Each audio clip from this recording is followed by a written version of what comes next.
Hunter Biden does this interview with this Channel 5 nut job and goes off and makes some accusations about Trump and President Trump and Mrs. Trump and Epstein. And apparently it's unbelievably false and defamatory. So she sues Hunter Biden and says, I'm going to sue you for $1 billion. To me, this gets back to this night. If you don't fight, then you will never win. And Melania is willing to fight, saying, hey, Hunter Biden, you lied to me. So she sends a notice out to Channel 5, this YouTube channel. But this is Hunter Biden's response. So now we're here maybe to give you the platform to apologize to the First Lady for your statements that you made about her possible connection to Jeffrey Epstein. That's not going to happen. I think Hunter Biden he is devolving very rapidly. I'm not sure if this is like his crack smoking buddy or not, but it just seems awfully strange that he is now out there being so forward and brazen with his comments when his daddy was running and when his daddy was in charge, he tried to hide behind the scenes. So it's just very interesting, but kind of a change of character. I wonder if he's had a drug test recently. But I mean, the fact of the matter is this. We saw a totally different Melania Trump on Inauguration Day. She came out there. She had like that gangster hat on. You couldn't really see her eyes.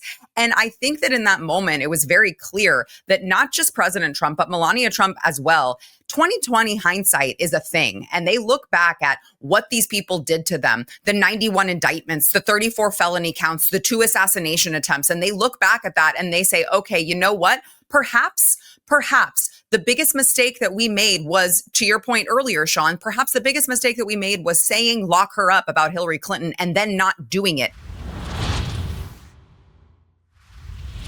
All right, guys, it's Thursday. You know what that means. We're on a glide path to the weekend. That's right. And we're getting closer and closer to Labor Day, which means kids are going back to school. Some of you are excited about that. Some of you aren't.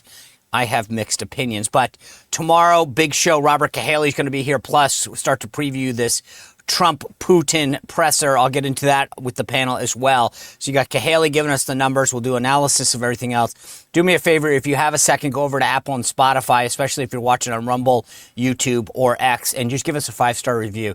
It helps, show growth in the channel, and I appreciate that. Thank you for all of you who watched last night's show. Holy smokes, off the charts with John Solomon. Continue to join us at 6 o'clock for that get in the chat. Just mix it up. I love it all. But before I bring in our amazing panel today, I got to tell you, we are getting ready for the weekend. And what does that mean for a guy like me? It means I'm back out on the grill. I'm making some omelets. Who knows? Sometimes I get requests for scrambled eggs. It doesn't matter, though, because you know what's going on in the mall? Firecracker Farm hot salt. I love this stuff. It's instead of like a grinder, you just click the top and 3 of these combination peppers. It's Ghost, Reaper, and Scorpion, if that doesn't tell you what's in this stuff at all. But it's a powerful bam. That's what it really is. It's just a powerful explosion of flavor in your mouth. I've added to eggs, steaks, vegetables. Yeah, I throw in some vegetables from time to time. But I'm telling you, Megyn Kelly's been talking about this. Joe Rogan's been talking about it. It's been selling out. So when you get an opportunity to get in there, because it's all small batch, it's a really amazing balanced flavor that it adds to stuff. And like I said, before Father's Day, it was sold out. I know there is some small batch left right now. If you're interested, I've got a deal for all of you guys right now.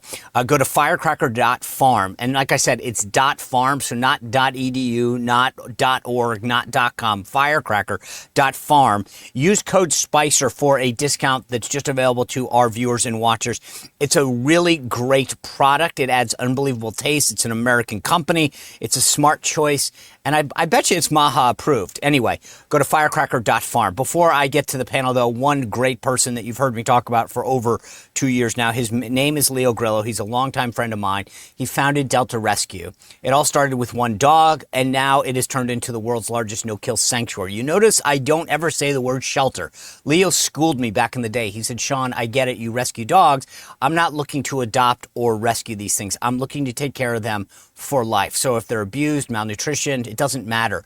He takes all sorts of animals in, dogs, cats, horses. If you go to deltarescue.org, you'll see exactly what I'm talking about. It is amazing what Leo has grown. But there are no Political Pro subscriptions, no USAID grants that takes care of Delta Rescue. This is a totally mission-driven, purpose-driven thing that Leo Grillo has started. And so only contributions from people like me or you will keep it going. I have personally made a contribution out of my own wallet, and I rarely do that for anybody. I did that for Leo Grillo and the folks at Delta Rescue because I believe in the work that he's doing for all these animals. Do me a favor, go to deltarescue.org, check out the work that they're doing, consider a contribution. And if you have a second, hit that estate planning tab and go down and see if you can help make this an enduring mission. Maybe you have an old 401k or a stock. Think about that. Think about helping a great cause that will make this an enduring mission. DeltaRescue.org. Without further ado, though, it is Thursday, which means it's time for the All-Star panel. Our good buddy, former colleague at Newsmax, and the founder of League of American Workers, and a great documentarian, my buddy Steve Cortez. Sarah Gonzalez, who's over there at the Blaze doing God's work every day, in and out. Great interview last night. Glenn Beck had it as well, but Sarah's amazing at the Blaze. And new to the panel, we got him in the second round of the draft. David Strom, the associate editor there at Hot Air. We traded him for a wide receiver and a pick to be named later. Good to see you, David. Listen, I don't know if you guys saw this. John Solomon on the show tomorrow, as he always, yesterday. Kay Haley's tomorrow. He predicts once again that things are going to happen. Sure enough, within hours, major bombshell. Let me just read you this. Well, this is what Solomon put out on X. While Donald Trump was chanting, "Lock her up" in 2016, it turns out the FBI had developed 3 cases to do that to Hillary Clinton over public corruption involving her foundation. But Obama's DOJ told the agents to, quote, shut it down. David, he goes into this whole thing and he talks about how Deputy Attorney General told the agents to shut it down. They literally tipped their hand in justice. So Hillary Clinton, a lot of allegations about the foundation, where the money was coming from. And here we have the Department of Justice, brand new bombshell under Obama, saying, shut it down, stop looking at Hillary Clinton. Yet I didn't see any coverage in the Washington Post, New York Times, or ABC this morning. That is exactly the point that I was going to bring up as you discuss this. I mean, the Hillary Clinton drip, drip, drip is important for those of us who are insiders, who really follow a lot of this, but it will not break through to a lot of people until their prosecutions. What's really striking about this story is how it reinforces the fact that the mainstream media is just falling down on the job. And if you want to understand what's going on in the world, you really have to pay attention to the alternative media. Not just the Sean Spicer show, but Two Way, Just the News, the Washington Examiner, Hot Blaze. Air, the Blaze.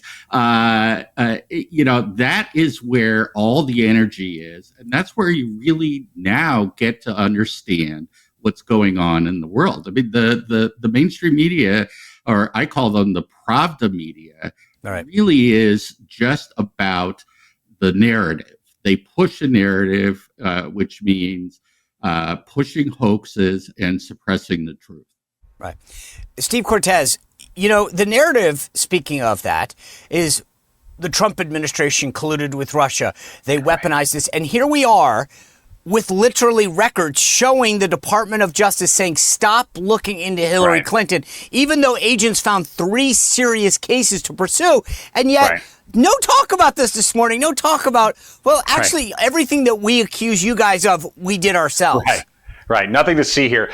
Sean, it really is sad. And David makes great points about the American media. There was a time when the media in the United States was so skeptical of the intelligence community and federal law enforcement that perhaps they were too far the other way. I mean, they believed nothing out of U.S. intelligence, nothing out of the FBI, out of the local cops. Now it has swung so far, the pendulum has swung so far that they are nothing but stenographers. They are effectively PR agents for the FBI, for the CIA, for the entire national security apparatus of the United States. And why do they play that role? Well, in part because those agencies have become so systemically politicized. They become such a deep part of permanent Washington to protect the administrative state. those prerogatives rather than protecting the security of the American people, that they act effectively as political operatives. And now we see this. John Solomon does such great reporting. He's a real journalist who is well sourced in Washington, D.C. He's breaking significant further news here that only adds to the already serious stack of serious allegations with evidence against what was going on, particularly during the Obama years with people like Clapper and Brennan. And the reality is, regarding the Clintons specifically, I think any reasonable person who looks at that situation knows that the Clinton Foundation operated effectively as a slush fund for the Clintons for years so that they could live an incredibly grand lifestyle as effectively moguls funded by some of the worst people in governments on planet Earth, and doing it all under the veil of being a, quote, charity. Of course, it was a complete ruse. It was criminal in nature. And I think we now know that further given this new evidence.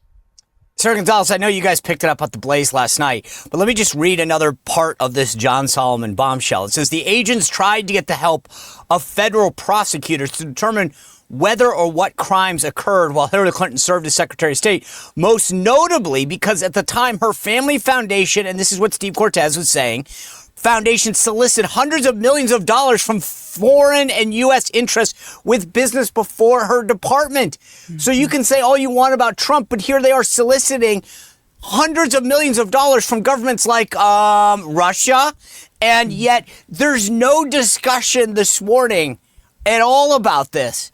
And you've got a direct correlation between the Deputy Attorney General telling agents, stop looking. Yeah, well, I mean, the Democrats are the party of projection, right? Anything that they claim that we are doing, anything that they accuse the other side of doing, they are either actively doing or planning to do. That has been historically what the Democrat Party has done. But I mean, I would also caution conservatives to avoid taking a victory lap on this, because I know that it's very easy to say we're vindicated. We always knew the Clinton Foundation was dirty. We always knew they were operating like this. And now all of this is being brought to light. But the problem is we have not just this being brought to light by John Solomon, which amazing work by him. But we also have the whistleblower with Adam Schiff saying Adam Schiff wanted to leak classified information, not in the Obama administration, but in the Trump administration. And the DOJ and the FBI shut that down during a Trump presidency. So I think that it's really important that we take all of this information. And I mean, we should feel vindicated on the inside, is like, we knew it all along. They called us conspiracy theorists. They called us crackpots, but we were the ones who were right all along. But we need to take that righteous indignation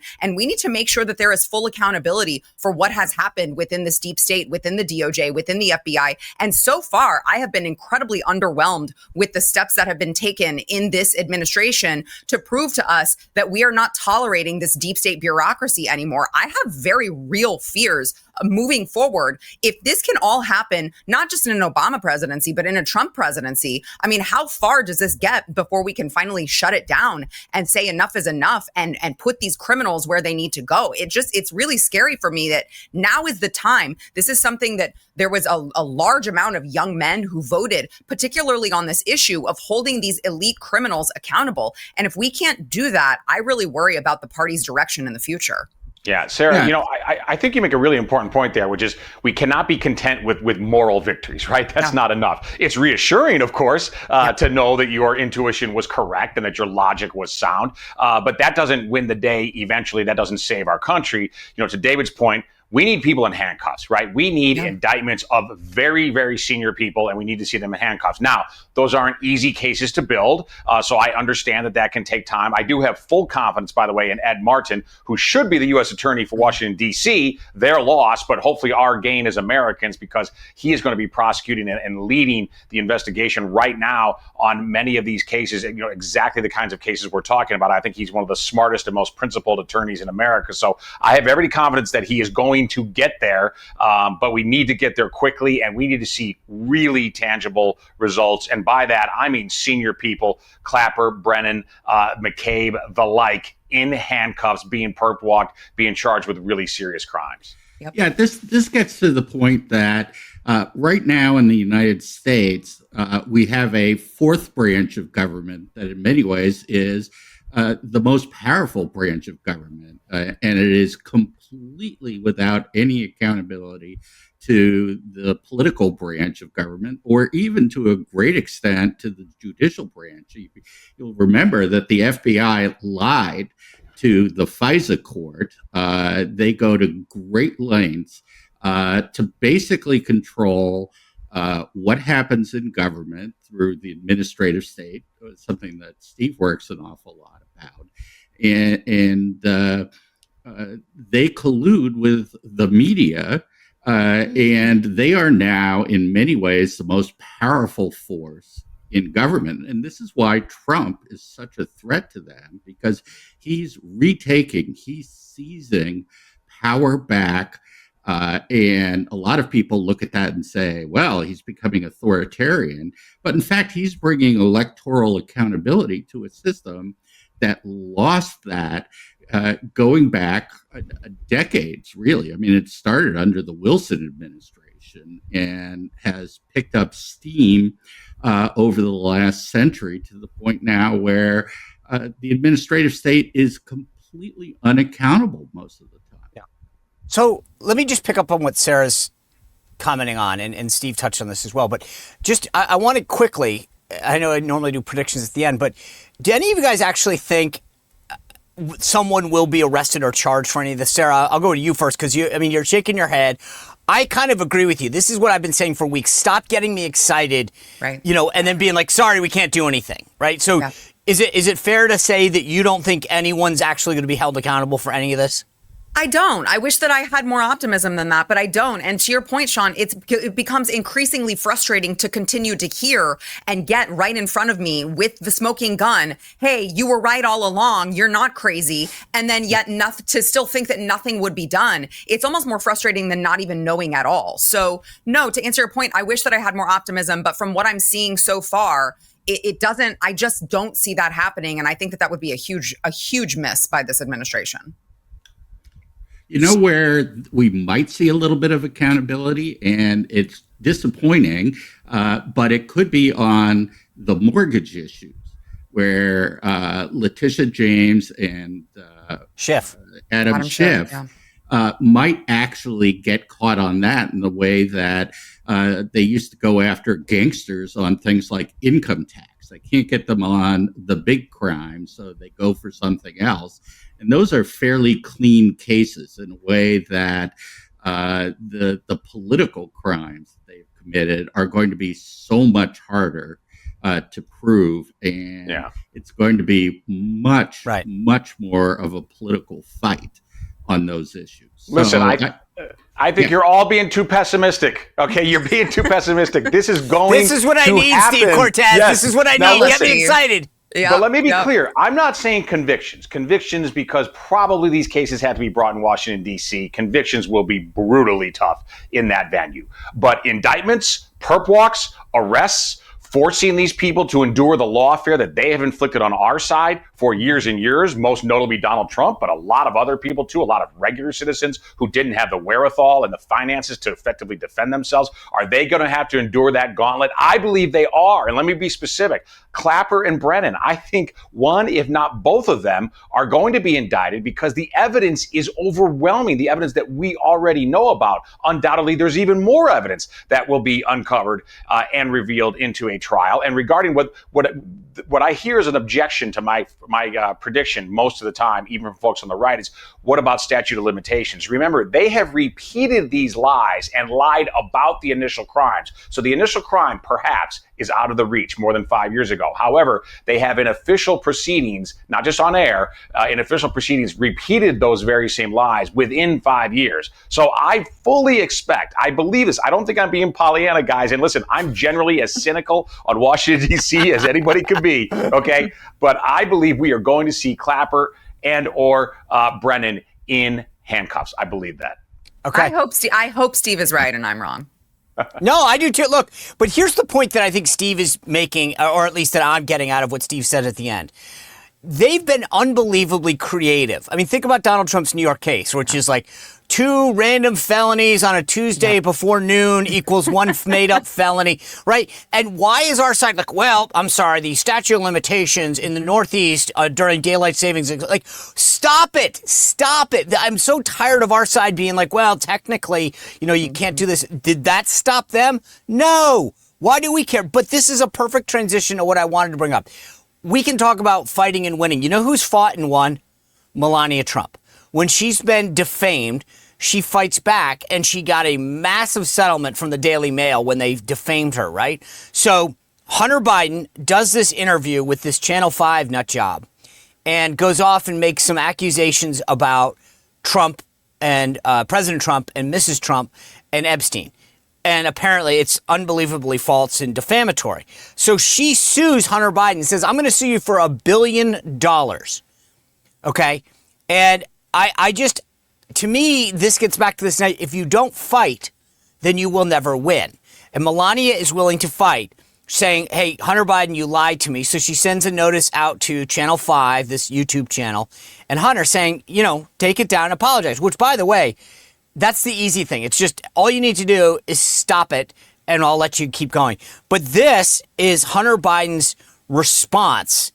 And Sarah, I want you and now I'm just to be clear, we're going to bleep it out. But if there's kids in the room, just so you know, it's very, how shall I say this? It's very on brand for Hunter Biden's responses. But here is the response from the Hunter Biden side. Presidential litigation has arrived. It's lawsuit time. In my hand is a legal demand letter addressed to Mr. Hunter Biden from the First Lady of the United States, demanding a retraction of Channel 5's video called Hunter Biden Returns, in which Mr. Biden here makes some speculative comments about the relationship between Jeffrey Epstein, Melania Trump, and Donald Trump. Okay, well, they knew each other well.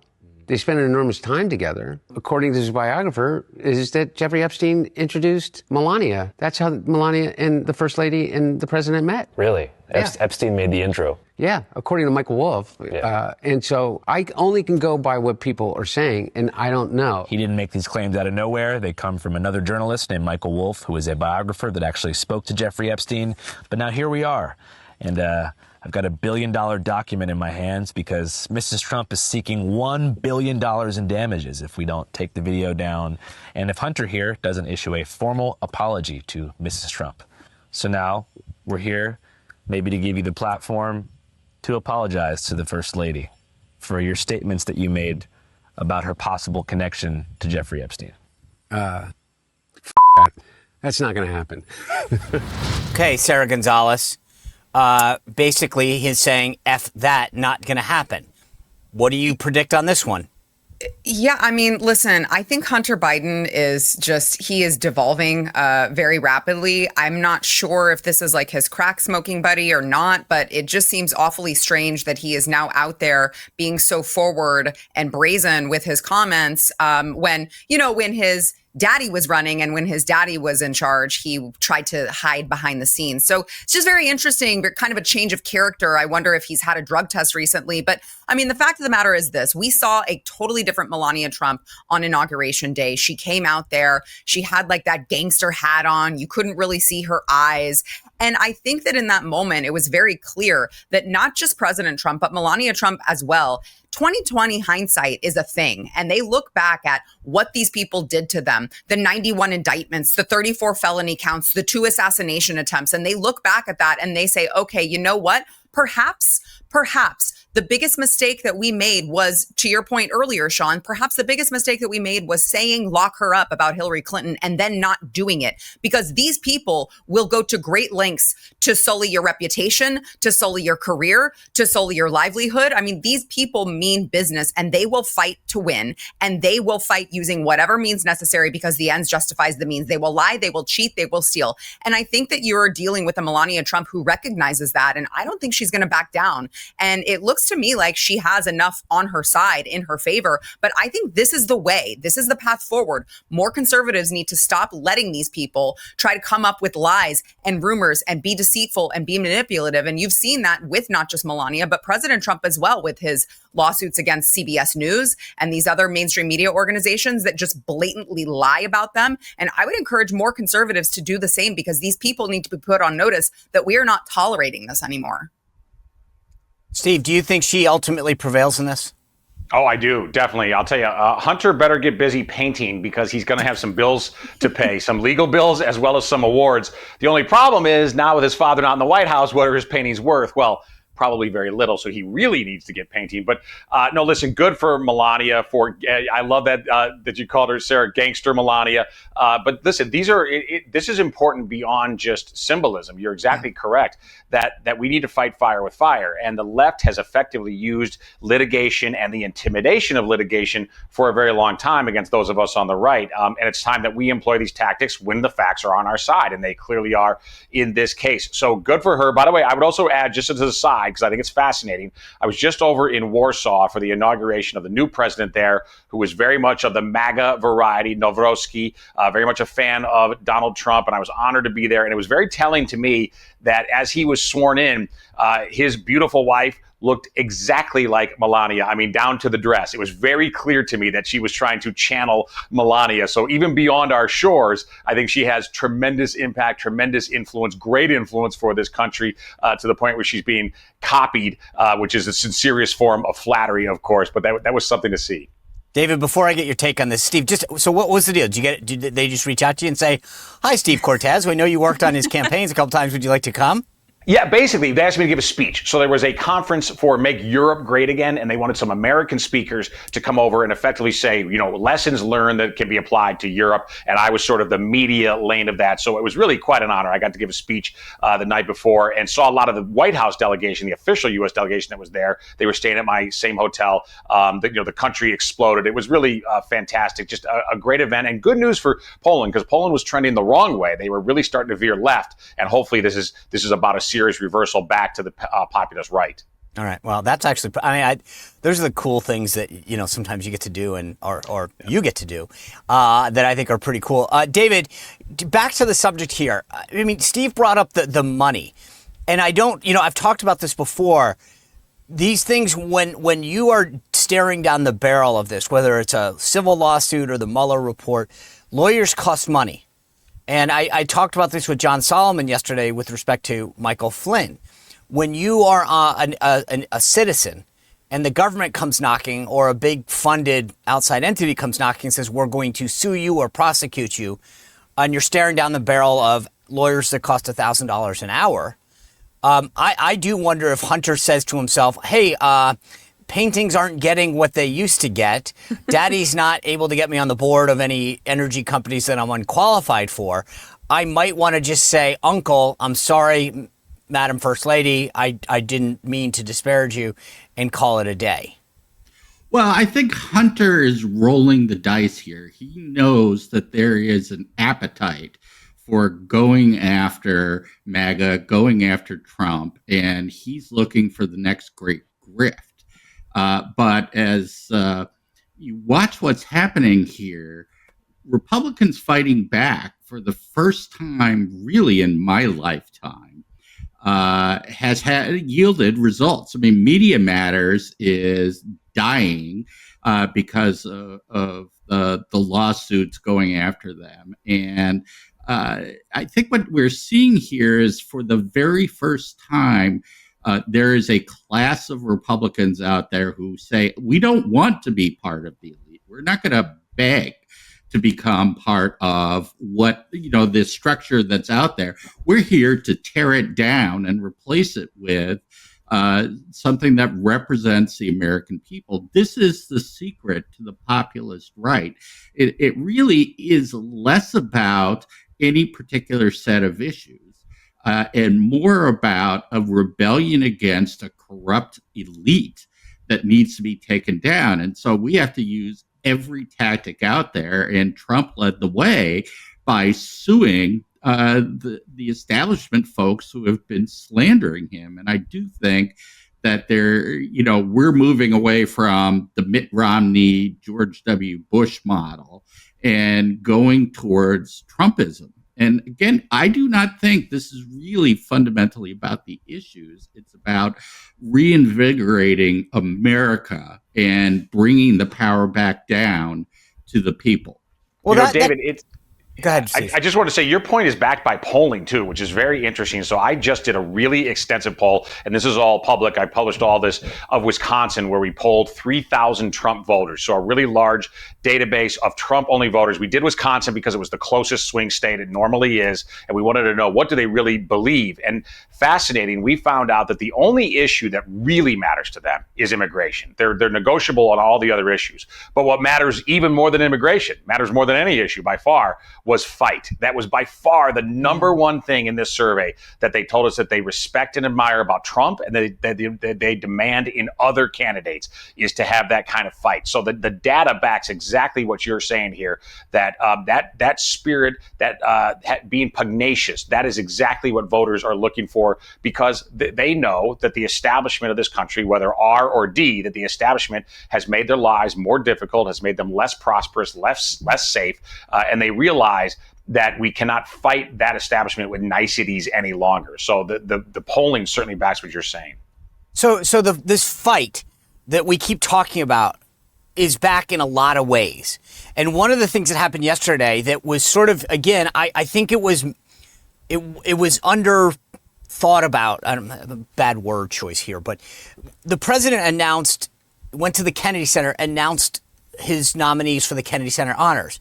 And for a lot of people, Sarah Gonzalez, this was like, okay, great. George Strait, Kiss, Gloria Gaynor, Sly Stallone. But what I saw in that was a big difference, a fight. The first term, we were like, the president didn't go to the Kennedy Center at all. Literally didn't go, didn't participate in the Kennedy Center honors, sort of yielded the field and say, I won't even go. You guys deal with this. And we let the culture go away. Yesterday, it was no mas. I'm going to the Kennedy Center myself. I'm going to make the announcements. When he got asked, did you approve of these? He said, and he kind of joked, he said, I would say 98%. Like, the idea was, hell yeah, I did. But what I love about this is it's like the theme that we're talking about, which is we didn't see the field anymore. We said, no way. Culture is important too. We're going to take over the Kennedy Center like the left has done for decades. Yeah, I mean, of course, we all know that politics is downstream from culture. And you're right, Sean, because we found ourselves at a place where we had to talk about, not so long ago when Joe Biden was in charge, we had to talk about the fact that children were getting healthy body parts lopped off. We had to talk about the fact that there was smut in school libraries. I mean, we had to talk about all of these things happening due to the fact that conservatives wanted to just stick their heads in the sand and say, live and let live. I'm going to go home. I'm going to take care of my family. I don't have time to take care of anything else. But there really is, when it comes to art, when it comes to music and entertainment, I mean, there is an objective beauty there. There is an objective traditional standard there that we veered away from. And as we veered away from that, and as we veered away from God and so many other objective truths, we found ourselves leaning more into, of course, leftism and this new reality where everything that you thought was true, they told you was absolutely incorrect, and don't believe your lying eyes. And so I do think that it is so important that President Trump is now getting back into, no, you know what, we are going to lean into culture, and we are going to tell you that we appreciate these things, and that all of this trans, interpretive dance that you guys wanted to put on in front of us, that's not actually beautiful art, and we're not going to accept it anymore. I think that it's a really important step in the culture war here. And I think that it says a lot. I mean, let's go back to, Sean, I think maybe the last time I was with you, we were talking about, I think it was before Easter, and we were talking about the fact that the last president that we had in office before President Trump designated it Trans Day of Visibility on Easter Sunday. And then the very next Easter, we have President Trump coming out and declaring the entire week Holy Week so that we could really celebrate. And I just think that it adds such a huge amount of credibility to him for saying, we're going to come out and we're going to lead the way when it comes to culture, when it comes to optics, when it comes to bringing this country back with all of the traditions that the left has tried to get us to lose. He has to lead the way on that. And I think that he recognizes that. And it's just been really a joy to see, come back. Yeah, I'd like to put an exclamation point on that, particularly the point that Sarah made, that politics is downstream of culture. The left understood this. And, Yep. After the failure to create the Marxist revolution in the United States, in the Western world, there was a systematic attempt to what they called the long march through the institutions. And it was taking over cultural institutions, academic institutions. That is where they started this. And politics was by far the last place that they went. They understood that you have to get to the kids. You have to get to the minds of people. You have to desensitize people to the ugliness that comes from the left. I mean, every bit of architecture that you look around, like the Hoover Building, was ugly on purpose. It was Marxist architecture going back to Bauhaus. And they understood something that, the right never quite got. We used to mumble and complain about these things, but we had to fight them. And Trump is doing that. It's why he is taking over, federal architecture and saying, we're going back to the classical standards instead of these ugly, horrible buildings that nobody likes.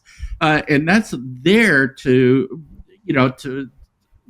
remind us that we're supposed to elevate ourselves, not go down to the lowest common denominator. Yeah, David, by the way, to that point of brutalism in architecture, I think it's a superb one. And recently, folks on the right, at least, have probably seen on social media, there's been a lot of attention on the Obama Presidential Center in Chicago. I actually did a documentary there. If I could shamelessly tout my own documentary, that's my most recent documentary. I shot it, my monologue, at that library because I could not believe how brutalist, hideous, and out of scale and just disgustingly ugly it is. By the way, cost $1 billion with a B for that hideous structure in a city, by the way, that is really noted for its architecture. As a native Chicagoan, we take great pride in being really the home of American and modern American architecture. And this eyesore now is going to dominate the skyline, at least on the south side. But in a sick way, it's actually really representative of who Barack Obama is. And to your point, it's ugly on purpose. It is supposed to intimidate you, right? I mean, that is the point. You will like this. It doesn't have windows. It's disgusting. It's giant. It's out of scale. But the intimidation is the point. Now, I think in this case, I think Obama is going to regret approving this building because I believe the momentum is building and it's so ludicrous in every sense. It's so offensive to the eyes that I think perhaps they've reached a high watermark on that absurd movement. And I know it's just one example, but I think it's an important one where we are starting to reclaim the culture, whether it's architecture or the performing arts, that we are reclaiming the culture. By the way, I would take that even to what might be called low culture, which is sports, where I mostly live, in terms of the arts. But even sort of low culture, the NFL, which had become thoroughly woke, is starting to come back to its senses. College football is, so we had lost cultural institutions, right? Whether they were the most sort of lofty like the Kennedy Center or the sort of more mundane ones like sports leagues. We're starting to claim them back. If we get the Redskins name, by the way, back, then I think it is time for us to declare a victory, to metaphorically spike that football and say, we've really done something here culturally in reclaiming our nation. I just want to say, I'm Steve, I want to check out this documentary because I've seen pictures and I literally thought that it was a spoof, like that library. I was like, this can't be real. Sarah, I'm sorry. No, it's okay. I was just going to say, to Steve's point, I think that you saw within the American culture, within the American people, we were just clamoring for someone to come back and give us these objective truths again when it comes to truth and beauty and art and culture, because my husband graduated from Alabama, and he was at the Alabama-Georgia game last football season, and President Trump went to that game. And he said the feeling, the vibe in that stadium whenever they put President Trump on the Jumbotron, I mean, everyone was so excited. And it's just not something that you saw within the peak of all of this leftism. And then another example that I'll just throw out really quickly is all of these Disney movies that are bombing. People don't want to see these things. You've got the gay Justice League or whatever the hell. I mean, I don't, it's nobody's seeing it. Nobody's going to go see these movies anymore because they're injecting all of this wokeism in it. And the American people have just said, we're just fatigued by this. We don't want this anymore. And so I think that it has been really interesting to watch. Steve, you call it low culture, but I don't know, man. It's my jam. I'm like, what is it? Oh, yeah. 9 days Not low until to college me. football? I can't freaking wait. But Right. I mean, it's just, I think the American people, you could see it. You could see it in them that they were just like dying for someone to just take this back for them because they're all fatigued by it and everyone's too scared to say it. Yeah, well, Trump is the little boy who said, hey, the emperor has no clothes. You needed somebody to come out and say, this is corrupt. Yeah. We're all mouthing something that we know is not true. We're all admiring art that we all think is horrible because we're told that we're supposed to do that. And Trump comes along and says, no, that's BS. Well, the other one that I thought was underreported this week that he brought back is the presidential fitness test. But I want to show you guys, and I know this sounds weird, but I was like, considering, like, I turn on the TV or whatever, and you hear, we're eating all this bad food. Kids are overweight. Obesity is running rampant in terms of not just young kids, but older kids. And this is how the Washington Post portrayed bringing back the fitness test. Take a look. Do you remember this sound? That is not a fire alarm. That is trauma. The 20-meter pacer test will begin in 30 seconds. Please turn that off. It sounds awful. Oh, no, ma'am. That audio is from the fitness test that you probably suffered through during public school PE. You may remember the mile, the sit-ups, the flexibility test, and the pacer shuttle run, which I am not going to do because it felt like public humiliation. And now Trump wants to bring the presidential fitness test, a potentially tougher version, to public schools. So we decided to ask the newsroom how they felt about these tests back when they were in school. No, I really didn't like it very much. Okay, I want to meet someone who actually enjoyed the fitness test. I don't believe anyone did. All right, you get the idea. The Washington Post is a bunch of out of shape losers. But I want to. We got to get to winners and losers. Speaking of this, but guys, I find it funny. Like we have a massive health issue in this country, especially among young people. The president's trying to get people back in shape, and yet that clip of Washington Post reporters all poo-pooing it, making it seem like this is at some point, I'm sorry, if you can't touch your toes, is it Trump's fault, or do you have we're healthy at any size. What? I mean, we're healthy at any size. I mean, there was a movement that dominated even fitness magazines, fashion magazines, really promoting ugliness and unhealthiness. In fact, the healthy at any size propaganda out there was very systematic because, again, it's bringing everybody down to the lowest common denominator. I'm with you. All right. Well, I wanted to get more into that, but it is Thursday, which means we have to do winners and losers. My favorite, and I've got two good ones. I'm sorry, I'm bragging. But Steve Cortez, I want you to lead the way. Give us who you think won and lost. I'll kick it off, and I think you'll be surprised by my winner, my hero of the week, and it is Steve Witkoff. And the reason that I'm picking the president's negotiators, because we have an incredible meeting going on in Alaska between Donald Trump and Vladimir Putin. Now, this never would have happened, of course, without Donald Trump. But I would also submit, I'm not sure it happens without Steve Witkoff, somebody who's not trained in diplomacy, by the way, which maybe is to his benefit, but somebody who was trained in a lifetime of hard-nosed business negotiations in businesses a lot like Trump, New York City real estate, massive developments, knows how to deal with complexity, with personalities. And I think he has been a magnificent negotiator for America in a lot of really sticky situations, but particularly this Russia-Ukraine war. So I think this Alaska meeting's happening because of him. I'm very optimistic that there can be a peaceful outcome. As far as my loser of the week, I'm going to say my former governor, who basically chased me out of Illinois with his draconian lockdowns, and that is Governor Pritzker, for daring to say that Texas shouldn't redistrict when Illinois has the most absurd gerrymandered map in all 100%. Thank you. Two good ones. Sarah Gonzalez.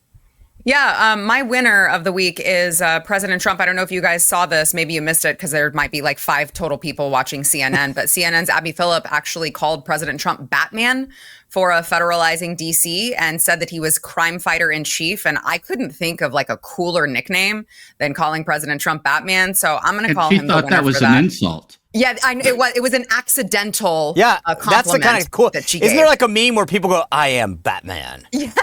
Yeah, that sounds. But that tells awesome. you how dumb they are at CNN, that they think that they're like, you know what, you're super cool. Wait, is that a good thing? All right, Yeah, who's your loser? You're part of a superhero team. So my loser. So honestly, Sean, it was going to be grown women who still idolize Taylor Swift, but I have to change it after seeing that Washington Post clip.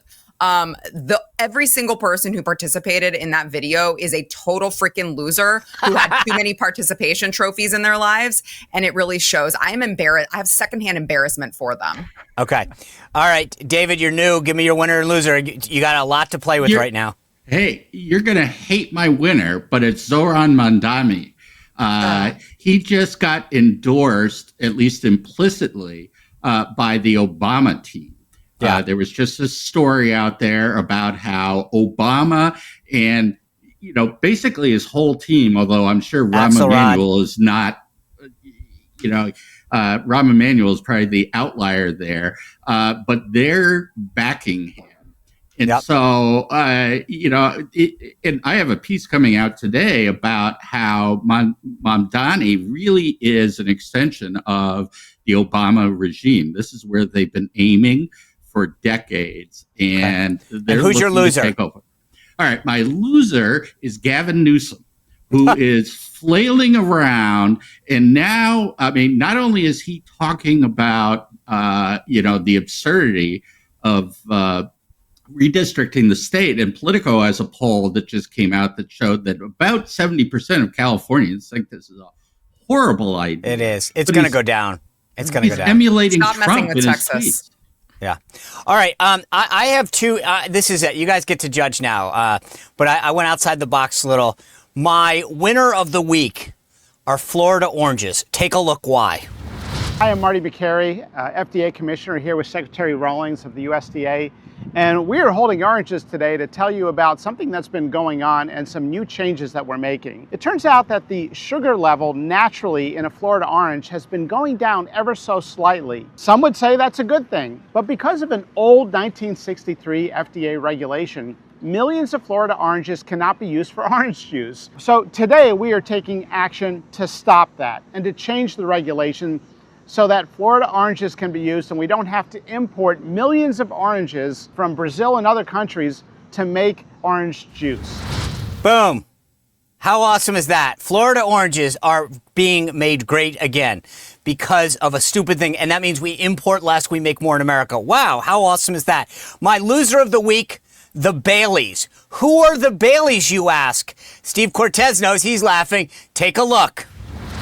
But I actually want to talk less about Chuck Schumer himself and more about two of his favourite people, Joe and Eileen Bailey. They're a couple that throughout Schumer's career, he has talked about a lot.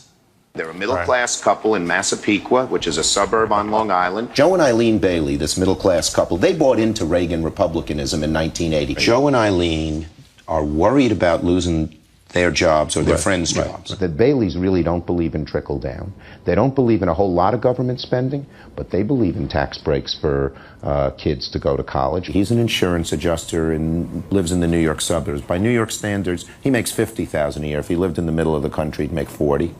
Wife works in a medical office. She makes about $20,000. She might make $15,000 elsewhere. And I have guided my political life through the Baileys. The Baileys have guided Chuck Schumer's political life, which is a little weird given they don't exist. All right, you get the point. This clip goes on, but it is awesome. The Baileys don't exist, and yet, by the way, the Baileys voted for Trump, which is a whole funny another part of this. I posted the video on my social media if you really want to look further. But yeah, the Baileys, the big losers this week. Guys, thanks for joining us. What a great panel. Thank you all for being here. Remember, we got a great show tomorrow with Robert Cahaley. My newsletter drops tomorrow, SeanSpicer.com. Always join us at 6 o'clock for the premiere, and we'll see you back here tomorrow. Well, if you enjoyed this content, make sure to like this video, subscribe, and click the notification bell to get more.